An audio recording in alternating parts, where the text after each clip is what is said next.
Hi, thanks for tuning in to Running Miles with Congenital Heart Disease.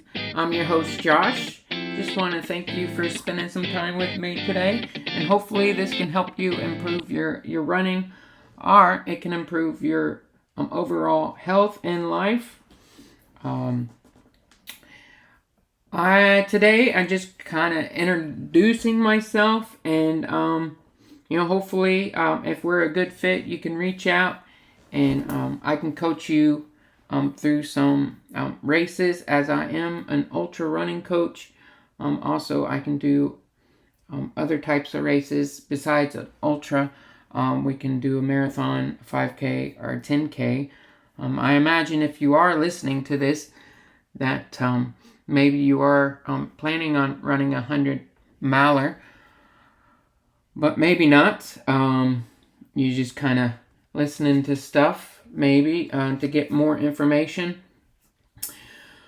So, whatever the case is, this is just an introduction once again. So, some of the stuff we'll be talking about is how to pick a race, how to make the schedule for the race, how to be committed to the race, your mental toughness. We're going to talk about that. We're going to talk about whole foods. We're going to talk about foods to eat. I just want to make a disclaimer here. I am not a nutritionist. Okay, so take that episode with a grain of salt. But of anything I pretty much talk about is stuff that I've been living or doing in a sense. So I wouldn't tell you those kinds of things unless I was doing it myself, and I guess what kind of helped me out with what I ate. Obviously, we all have our own microbiome, which I guess 8 billion people have their own microbiome, which I think one of the reasons why everybody struggles with weight loss. Not everybody is the same, and just because you eat a certain type of food, it could have a different effect on your body, especially whether you're a female or a male. So there is a lot of stuff to dive in with that, and definitely I have a desire for longevity. I'm very interested in that, and just about I guess I believe in foods as medicine, in a sense that what you eat can make you healthy, and if you eat the wrong stuff, it can make you sick. So looking at food as medicine or poison, in a sense. Hopefully you don't think I have a eating disorder or anything, but just kind of like that. I have talked to a lot of runners, and some of them just eat whatever. They don't even think about it. Like, don't even think about food. What they put in their bodies, they just eat whatever. And I'd say about 4 years ago, 5 years ago, I was like that as well. I just went to like Burger King or McDonald's or whatnot, and just stuffed my face after I ran a long run or something like that. But definitely have changed since then, and just if wherever you are on your journey, we'll go through that episode for sure. Okay, so let's keep going here. We'll talk about lifting weights and different running workouts. We're going to talk about the foot and exercise for the foot, and foot care, and stretching the foot, and why it's important. And with the foot, we'll probably talk about shoes, and how to tie them and stuff like that. Let's see. You need to find your why. Why. That's going to be very important when you're let's say you're on mile 30, right? And you got 70 more to go. And I guess you're thinking to quit, because you can't imagine doing 70 more because you're already tired at 30. So you got to find your why. You need to think positive, and that might tie into mental focus and that kind of stuff. But we're going to talk about that in the episode. We also going to talk about gear. Okay, gear meaning everything, so it could be a pretty long episode. We'll talk about the watch. What you take at night. Knife, pepper spray. To keep you safe. The gear to let cars see. What are you wearing? Reflective gear or whatnot. Okay. We talk about running shoes. Talked about pronation with the feet. We'll talk about shorts, socks, all the stuff that you would need to wear. We'll also have an episode about cost and money and how much it actually costs to run these things. You need a couple of pairs of shoes, which aren't pretty cheap. No, they're not. We're going to talk about fat, carbs, electrolytes, and I think my diet is probably 90-10 with the whole foods and added sugar. I would say it's like that. But I do plan on doing a lot of sugar on the run, just to test in this season / series, running 100. So but we'll talk about that as well. Then we'll talk about running in the elements. So whether it's rain or snow, well, it won't be snowing, so we'll just talk about rain, I guess. And then we'll talk about the overnight training, back-to-back training, water packs, red light therapy, if that helps at all. And we'll talk about being healthy. I don't think running 100 miles makes you healthy, for sure. I don't see Brian Johnson running 100 miles, so it could have the opposite effect of longevity. But I think running 100, though, definitely helps you, learn more about your body and your mental toughness. Let's see. We'll talk about just working out every day, and how that's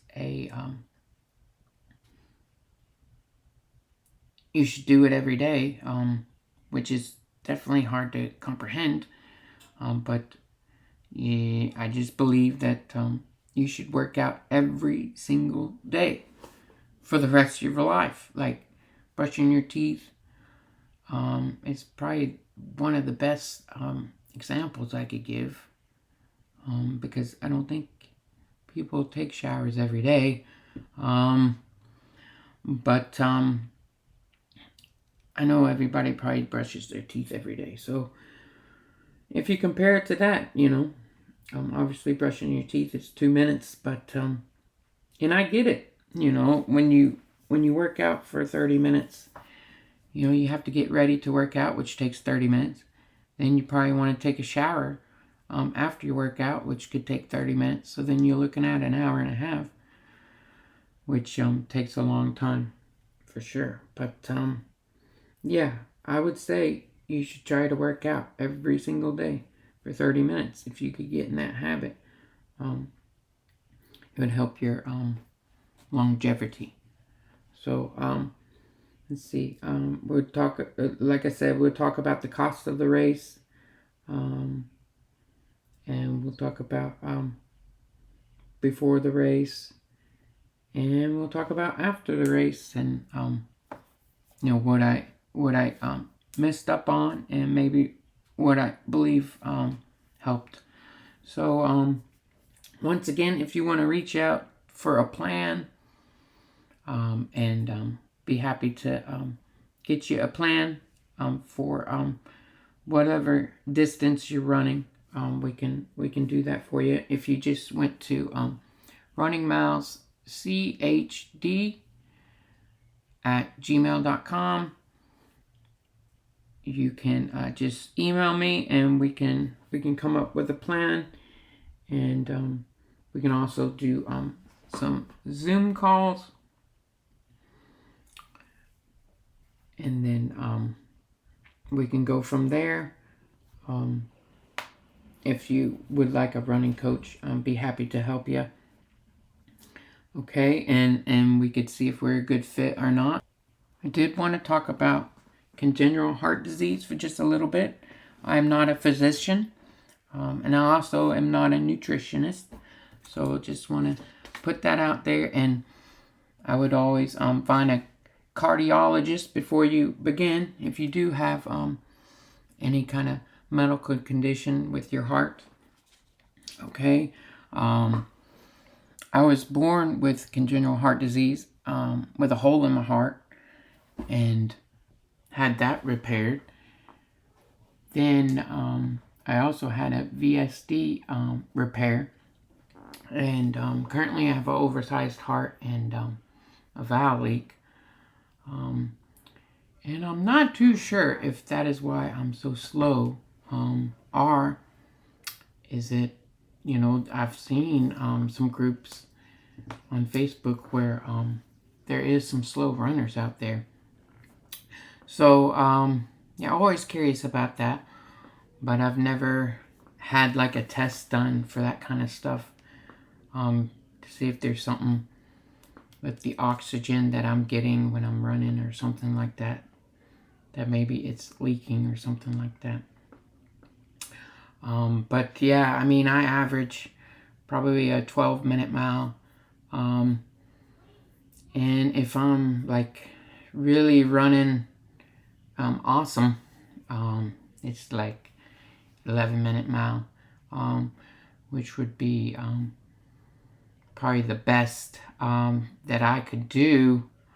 So I don't know if I'm a naturally slow runner, which there seems to be some groups for, or if it's more of a heart issue. But I do run with a group called F3.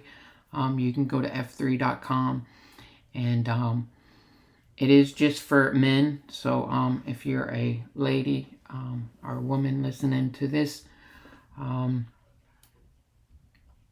then yeah, you can tell your partner, if your partner is a male, about it. But it's called f3nation.com, and there's literally free workouts for anybody pretty much around the world. So if you're listening to this in Australia or the UK, they're in Australia, in the UK, or you can start up your own group, and it's just men helping other men out, and they usually work out early in the morning, but you can have some in the afternoon as well. And yeah, just take a look, f3nation.com, and there might be a group pretty close to you, and it's been around for a while. I mean, so it's grown a lot. So just check it out. Kind of got sidetracked there.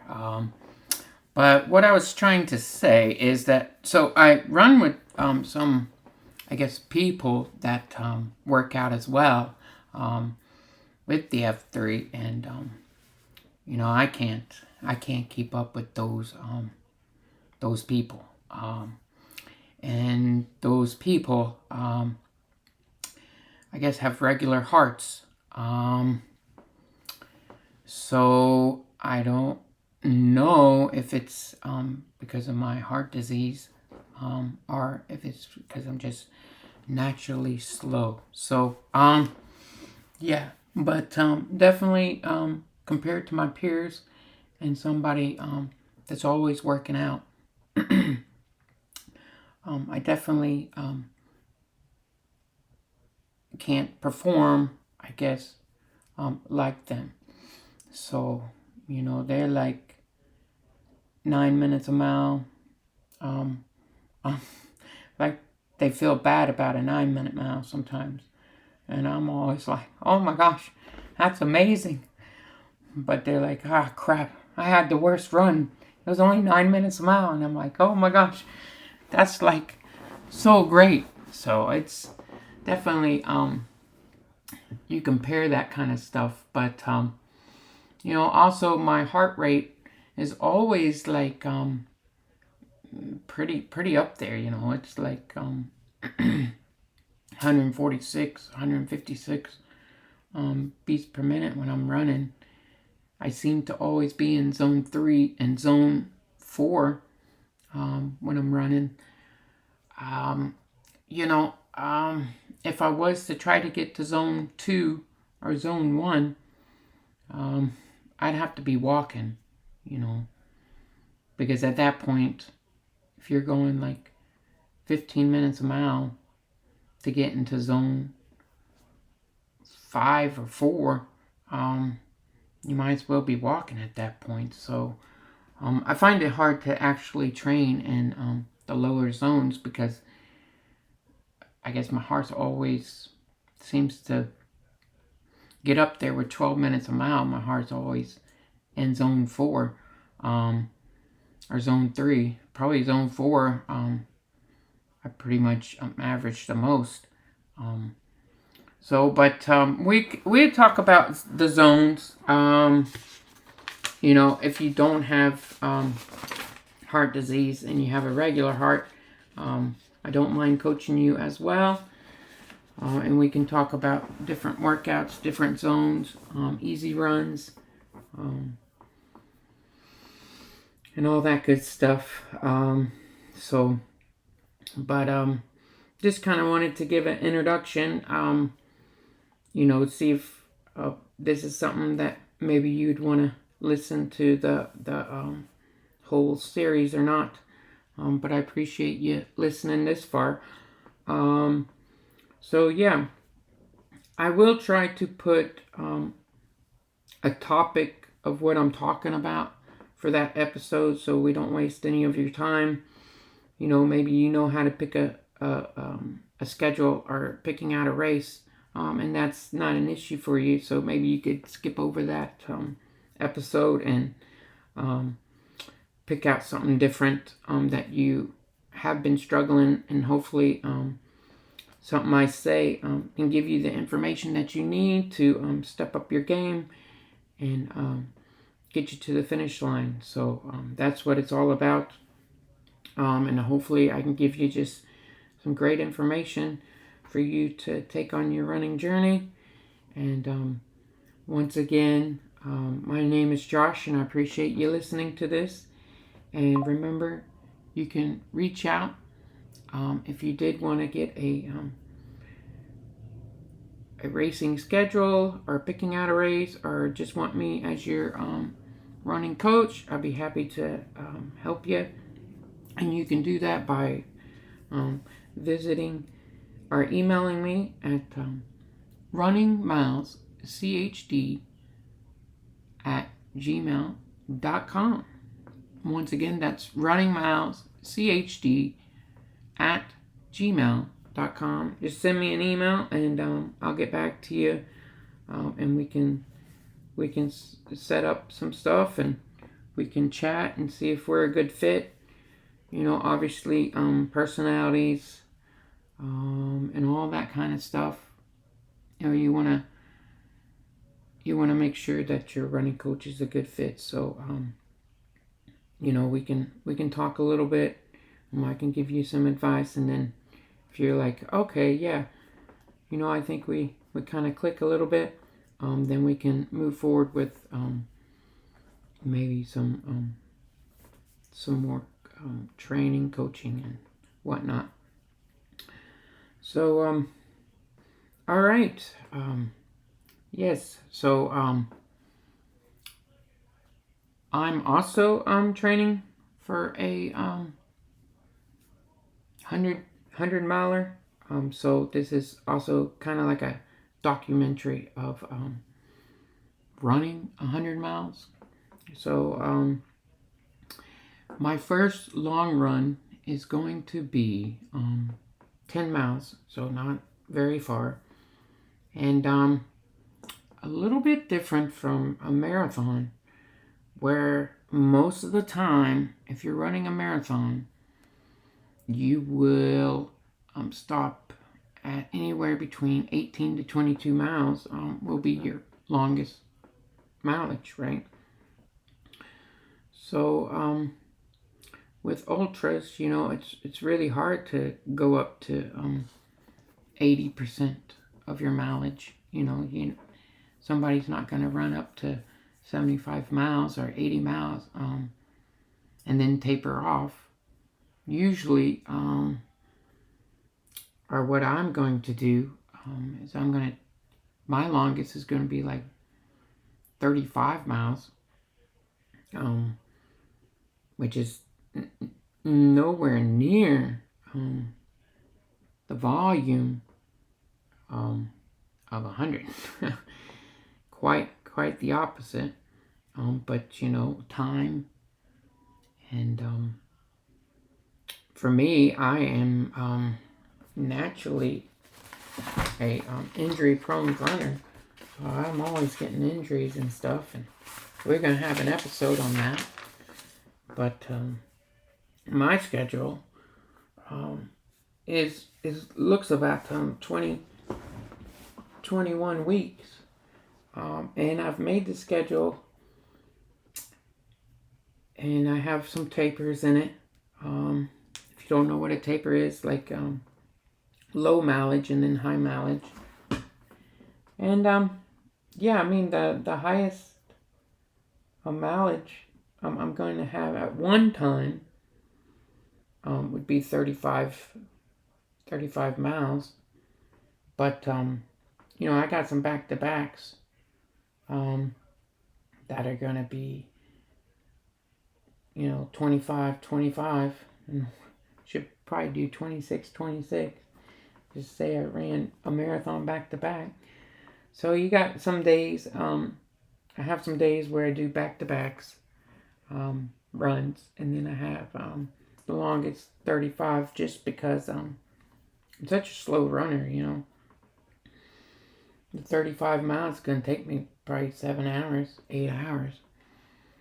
So, and then, yeah, so, I mean, I'm injury prone. I kind of tried to go with the lower end of this. You know, some people can do their longest run at 40 miles or 50 miles if you're not injury prone. But yeah, you know, we're going with it. This is my first one, so it's trial and error for my own body, I guess. And you know, we'll see at the end of it how it went, and yeah, but everybody they're gonna have their own running schedule with work and business and family. So, you know, we'll customize it to what we think the time you can spend out on the road or trail, right? And I customize that with you. And we go through each week and what's coming up in the year, you know, because this plan is, you know, 5 months, 4 months, 6 months, depending on where you're at. And definitely would go over that with you in a chat. So and we can customize it for your liking. Um, for me, I got weights, um, and and stairs and sprints and all different workouts. I kind of get bored of running all the time, and it's almost. I remember when I did the 100K that I was like getting sick of running, and it's good to have various workouts where you're not getting sick and tired of running. So yeah, or at least for me. But if you're different, that's okay. We can just do running, which is great. And we'll get a total number of miles that we can do, and we'll figure it out together. And we can always adjust. You can always adjust your calendar, whether you get injured or you get sick or something comes up like a funeral or just all kinds of different things. So yeah, reach out if you're interested in a running coach or not. All right. Well, I appreciate you tuning in, and yeah, and I'm glad you can take this journey with me. I'll do a episode each week, and then I'll pick a subject and we'll go with that, and then I'll do the long run. I haven't done one yet, so right now I just average run like five miles when I run, and that's just like an hour time. So my first long run will be 10 miles, which for me I don't think is that difficult. Like I said at the beginning of this podcast, I am try to eat whole foods, and I try to limit no added sugar in my diet. Really good at that. But unfortunately, and I don't eat rice, I don't eat oats, and I don't eat pasta or bread. So most of the time, but I am having a birthday come up, so I might splurge that one day, but then it's back. But I mean, I think it's been like this for like a year at least.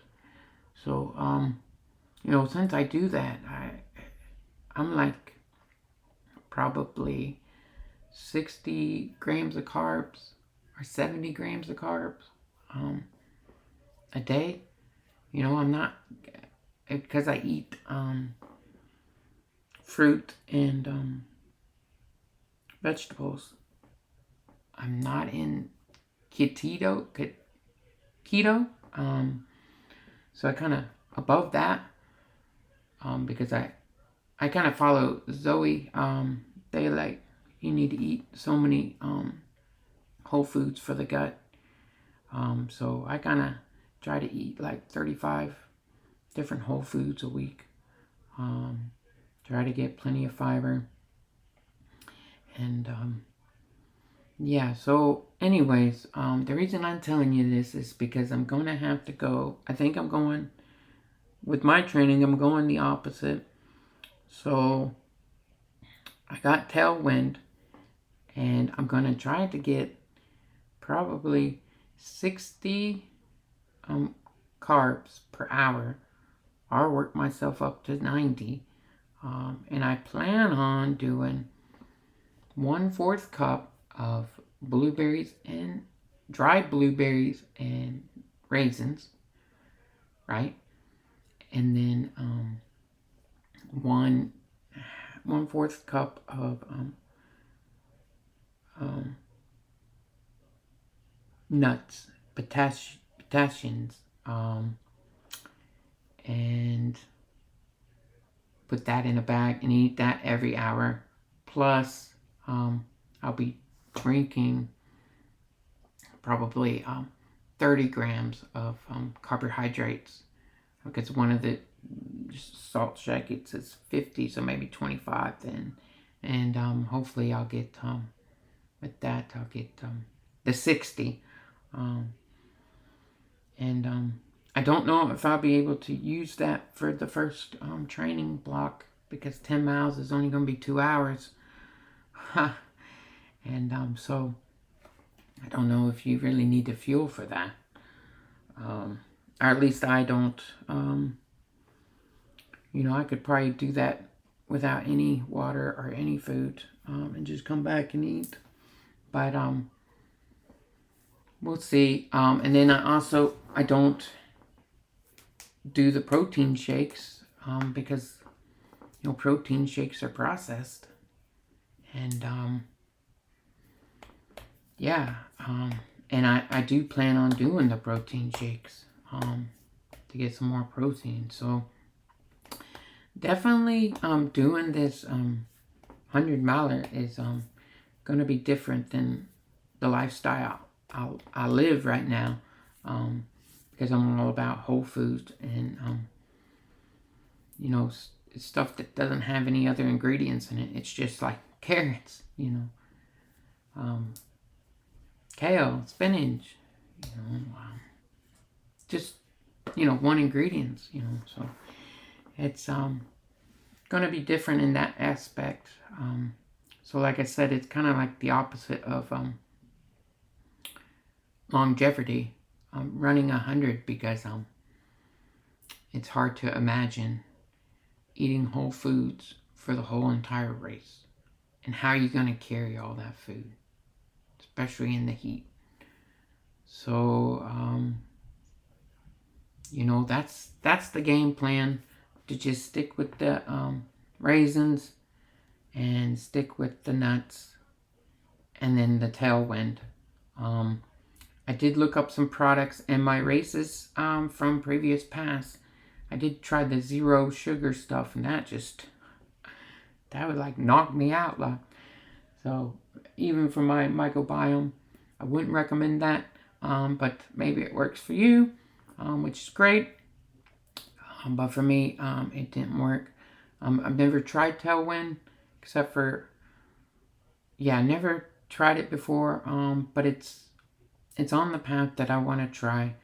And I'll let you know the results. Obviously, earlier intervention to your training, the better. You can always adjust. Think of your training as you're a scientist, and your body is what you're working on, right? And you're just trying different things as you go, and you're just figuring out what is best before race day. And the sooner you can get that down, the better your race day can be.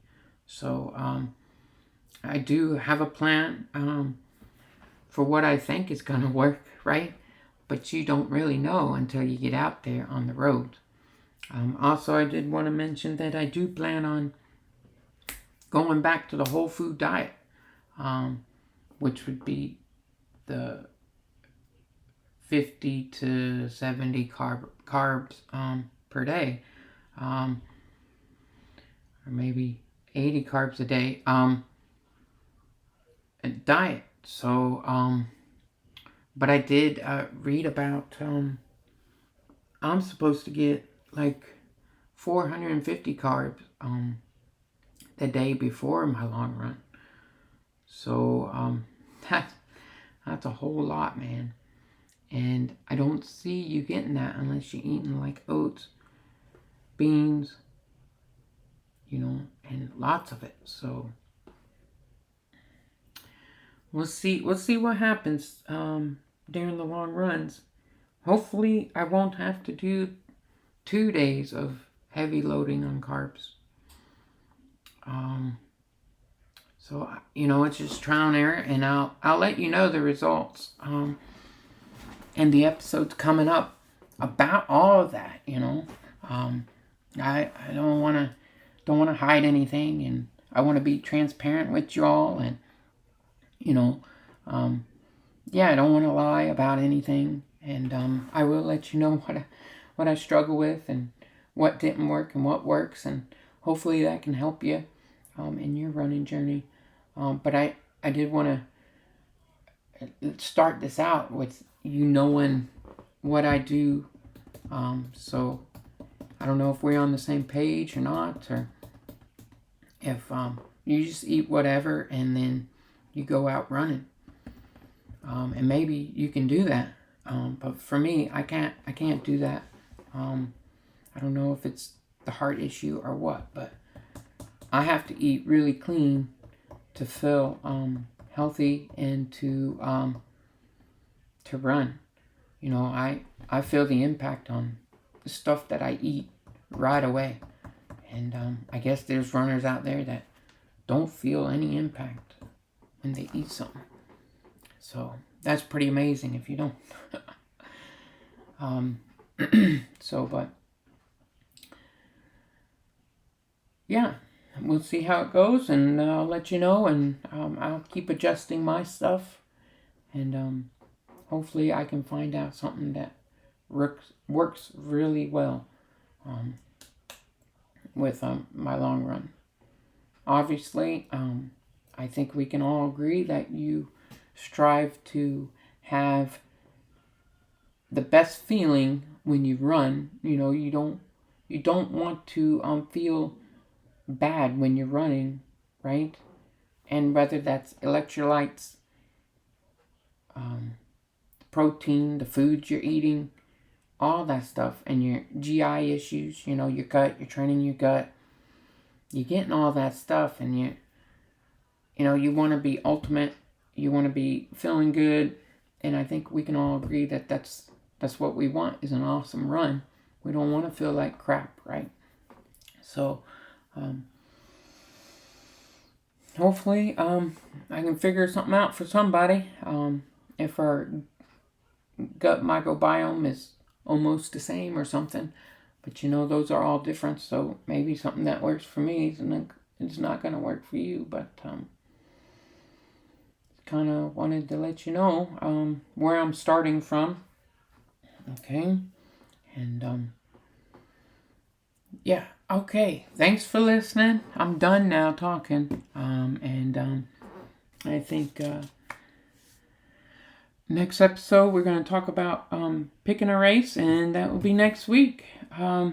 Thanks for tuning in, and you have an awesome day, and enjoy your running, and enjoy your week running, and thanks for listening. I'll catch you